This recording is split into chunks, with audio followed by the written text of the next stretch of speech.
შეხედეთ მენდელეევის პერიოდულ სისტემას. აქედან ეს 17 იშვიათი მიწის ელემენტია. ჩინეთი კი მოიპოვებს ამ ელემენტების მსოფლიო გამოყენების დაახლოებით 70%-ს და ადგილზე ამუშავებს მათ 90%-ს. მიუხედავად იმისა, რომ სახელი შეიძლება საპირისპიროს ამბობდეს, ეს ელემენტები არც ისე იშვიათია ბუნებაში. ისინი ხშირად გვხვდებიან, თუმცა დაბალი კონცენტრაციით, მხოლოდ ადგილ-ადგილ, რაც მათ მოპოვებას ართულებს და აძვირებს. ჩინეთმა კი წლების განმავლობაში შექმნა ინფრასტრუქტურა, რაც მას დღეს სტრატეგიულ გავლენას ანიჭებს მსოფლიო ეკონომიკასა და ტექნოლოგიურ მომარაგებაზე. 1970-იანი წლებიდან 1980-იან წლებამდე შეერთებული შტატები იყო იშვიათი მიწის ელემენტების წამყვანი გლობალური მწარმოებელი.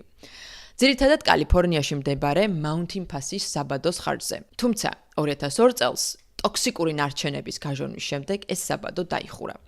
Mountain Pass-ი 2012 წელს კვლავ ამოქმედდა, მაგრამ ჩინური იაფი იმპორტისა და მკაცრი გარემოს დაცვითი რეგულაციების ფონზე ის ეკონომიკურად აღარ იყო მომგებიანი და 2015 წელს გაკოტრდა. ხოლო 2017 წელს Mountain Pass-ი გაიყიდა და ახალმა მფლობელებმა დააარსეს კომპანია MP Materials-ი, რომელიც დღეს ამერიკაში იშვიათი მეტალების ინდუსტრიის აღორძინებას ცდილობს. პარალელურად ჩინეთმა სტრატეგიულად დაიწყო ინვესტირება იშვიათი მიწა ელემენტების ინდუსტრიაში, რადგან მან დაინახა ამ მიმართულების გეოეკონომიკური პოტენციალი. ვაშინგტონისაგან განსხვავებით, პეკინი ასევე ნაკლებ ყურადღებას აქცევდა ეკოლოგიურ პრობლემებს, რამაც საშუალება მისცა შეერთებული შტატებისათვის მალე გადაესწრო, როგორც კრიტიკული ნედლეულის მოპოვებით, ასევე წარმოებით.